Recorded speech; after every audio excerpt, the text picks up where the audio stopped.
Hi everyone, welcome to the Iona College Sports Report. I'm Amanda Boyle here with Mike Ritz and John Stanko. How you guys doing today? Good. How you doing? All right. Good. We're here to talk about the mid-season report for both the men and women's basketball teams. Well, for starters, how do you guys think they're doing so far? The men, you gotta say they had to rebuild a lot from last year, so they're still working out some kinks. And the women, obviously, 7 new freshmen coming in, there's still a lot of things to work out there, but the futures are pretty bright.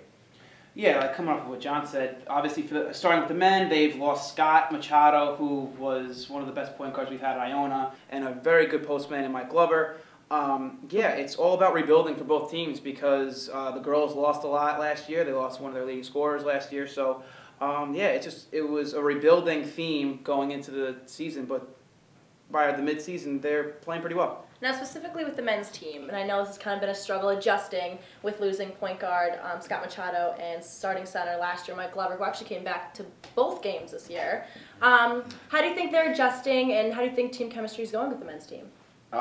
Me personally, I think in the beginning of the year you saw them struggle a little bit in the Virgin Islands Paradise Jam. They lost to teams Quinnipiac and Chicago, Illinois, who they shouldn't have lost to. Then they beat Wake Forest by, 30 points? It was ridiculous. But they had some early season struggles to work out. But I think as of now, the team's working out really well. I think Trey Bowman's been a surprise how good he's been coming off the season. AJ English, when he wasn't hurt, he was playing really well for a freshman. He was up there for MAC Freshman of the Year. I think a big problem with the men thus far that we've seen is that they don't have a true point guard. I think Momo Jones brings up the ball a lot. Obviously, he can score the ball, but at times we struggled. Our offense has been stagnant because we don't have that point guard like we had last year to clear them out, settle them down, and run something. I think that's one thing that we really need to work on. But as for chemistry, I think we've played great. I mean, obviously Trey Bowman has been fantastic. Even guys like Curtis Dennis and Deshaun Gomez have gave us significant minutes off the bench. And then now we finally have David Lowry in the lineup, who's given us great post play. So when it comes to chemistry, I feel like we've been playing well, but it's the lack of having a true point guard that we've hit a snag. Well, what do you guys think of Tavon Sledge? He's been stepping up. He's been stepping up, and I like him as a player. He's very electric. Yeah. He's honestly the best dunker on the team. You watch practice, he goes nuts. He's got hops. But he's not the facilitator that Scott Machado was. And we have so many shooters on the floor. Bowman, English, Momo, they can all knock down shots. And Sean, Armand, all knock down shots from basically half court. They're money.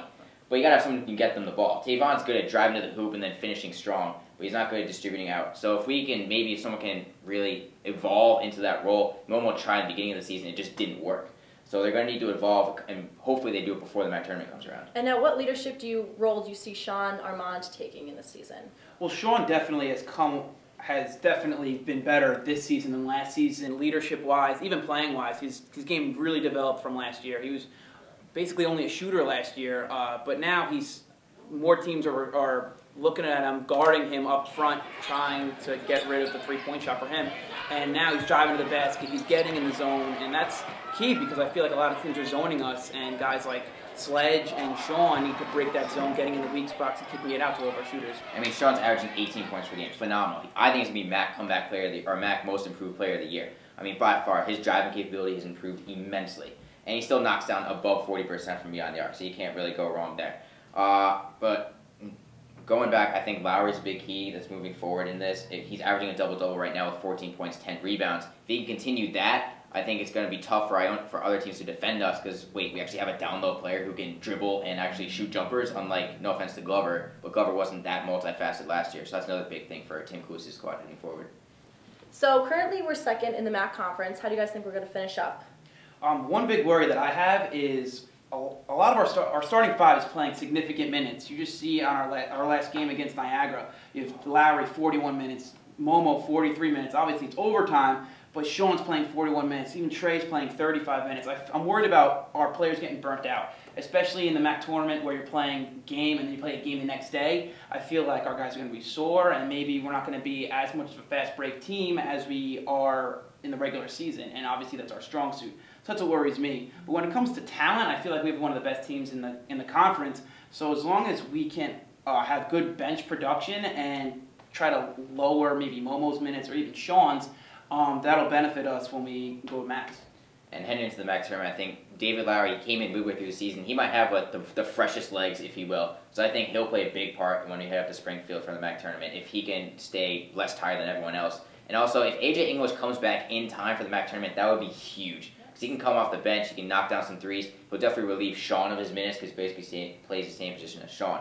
So if AJ can come back healthy and if Lowry can stay healthy, and if they can monitor his minutes, I think he'll be a huge factor. So from a coaching standpoint then, how would you coach this team with the fact that soreness does come into play, legs, if you do have an off day, you can't be running the team, you've got to be shooting, but when is enough, and how do you think coaching is going to come into play for this? This is really tough because you want to play your best players to win the games, and Iona currently second in the MAC at 8-3. They just lost Niagara, a heartbreaker we're going to get to in a second.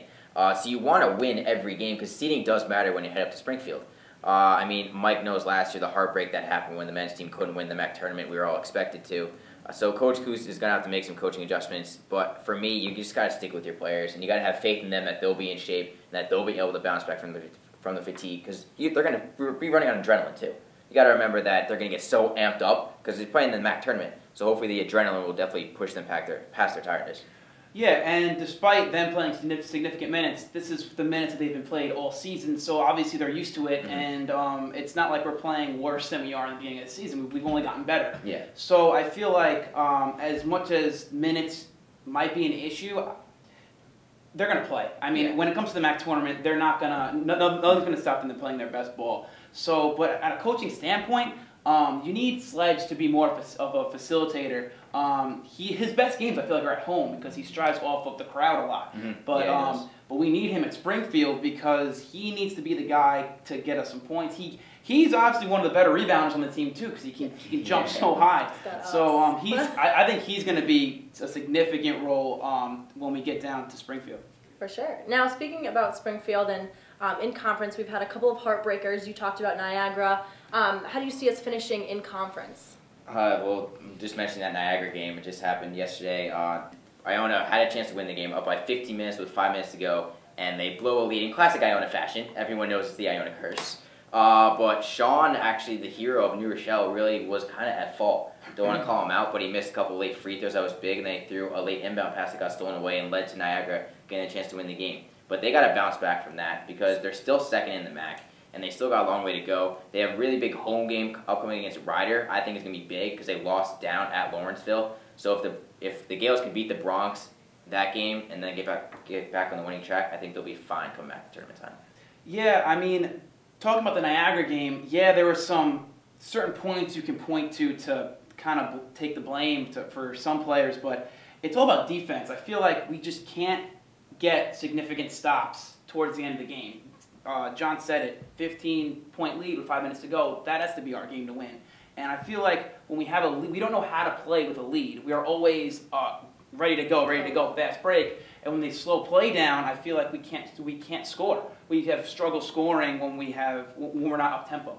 So that's something we really need to work on, and we need to work on defense because if we get a couple stops towards the end of the game, then it wouldn't have even been an issue. John said it, 15-point lead with 5 minutes to go, that has to be our game to win. And I feel like when we have a lead, we don't know how to play with a lead. We are always ready to go, fast break. And when they slow play down, I feel like we can't score. We have struggle scoring when we're not up tempo. So that's something we really need to work on, and we need to work on defense because if we get a couple stops towards the end of the game, then it wouldn't have even been an issue. Exactly. So our defense is going to be key towards the end. Our defense is only going to take us as far as we can. So defense is going to be key.